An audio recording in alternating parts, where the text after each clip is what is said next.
What's up guys, welcome to Supercars of London and the Mclaren 570S. If you haven't seen yesterday's video of the collection and first drive, then click the link in the description to check out what my first thoughts were of driving this beast. Now before yesterday, I'd only ever had passenger rides in the McLaren and I didn't really know too much about them. However, the 570S, as marketed by McLaren as the baby sports series, I wanted to do a little bit more research and make this video of some of the things that you didn't know about this car, the McLaren 570S. Okay, so first thing is the McLaren design, and you may have seen over the evolution from the 12C to the P1 to the 650S to this, that there are a lot of hidden McLaren logos. So everyone knows the McLaren logos. There's a bit of a fat Nike swoosh, as you might say. I've counted over 25 McLaren logos on this car, including the badge. Now here, we've got one right here, which is the headlights, but then we've got another one that curves around there. So there's two on each side, we've got four on each wheel, we've got so many in the inside of the car, the tail lights and the McLaren logo, everything about this car is a McLaren logo. So the next point is one of the first things you will have known about all of McLaren's, that they are turbocharged. And this is the first car that I have driven that is turbocharged, but you actually feel the turbos kick in. This car, when you put your foot down,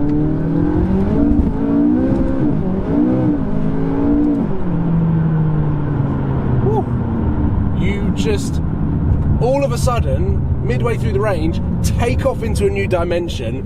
The wheels struggle to get traction, and this car just turns into just the most ridiculous road-going go-kart that I've ever driven. Even though there are a lot of McLaren hidden logos in the design of this car, it is all designed to cut through air as efficiently as possible, make this car as fast as possible for the McLaren Sports Series, and that includes a few hidden holes that you weren't expecting.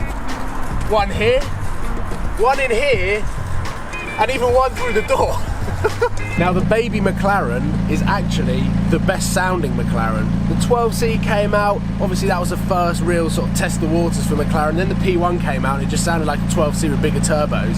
Then the 650 came out with a sports exhaust, sounded a little bit better. However, this car does sound really quite cool. Let's go.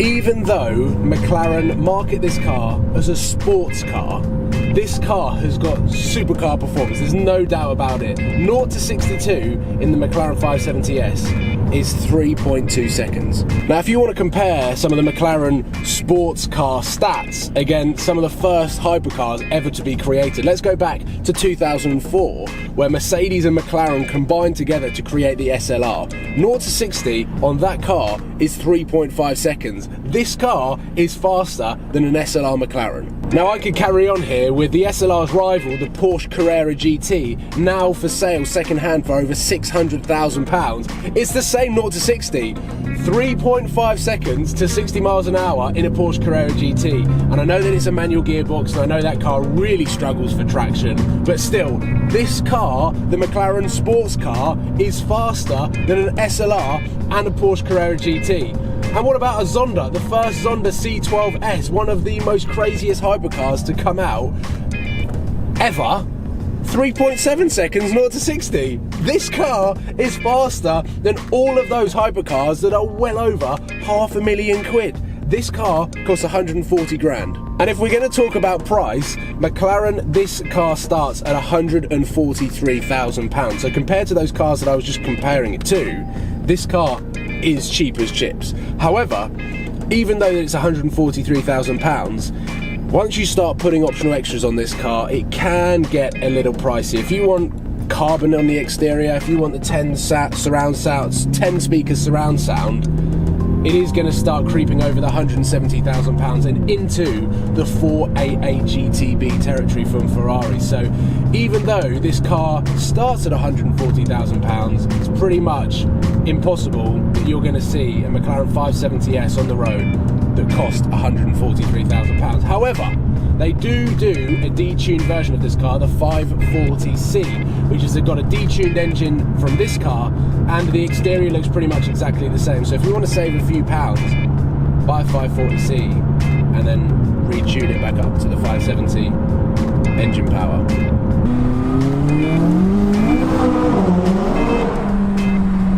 Even though this is the baby McLaren, everyone calls it the baby Mac, it is still quite big. It's even bigger than the 650S. The dimensions of this car, the width, the height, the length of it, is the same size, if not a tiny little bit bigger than the McLaren 650S, which is its daddy. So when you're driving past parked cars, you really have to think about how wide the car is. And even though this car feels like a tiny little go-kart as you're driving it, it is still quite big. So there are some of the points that make the 570S more than just a sports car that McLaren make it out to be. Don't get me wrong, this car is absolutely fantastic, and what McLaren are able to achieve with their baby McLaren is just unbelievable. But I'm actually giving it so much credit because it is so much more than what McLaren make it out to be. Even though the 650S, the 12C, the P1, this car is usable every single day. It's as fast as it needs to be on public roads. It is as much fun as you could possibly ask for in a road car. This car is utterly insane. Let's just let that roll past.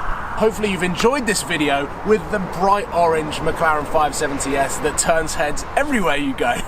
And I'd just like to say thank you for watching and thank you for supporting. Please give it a thumbs up if you haven't already, and click subscribe because there's going to be a lot more exciting stuff coming very soon to Supercars of London. So for now, that is it. Thank you for watching, guys, and I will see you soon.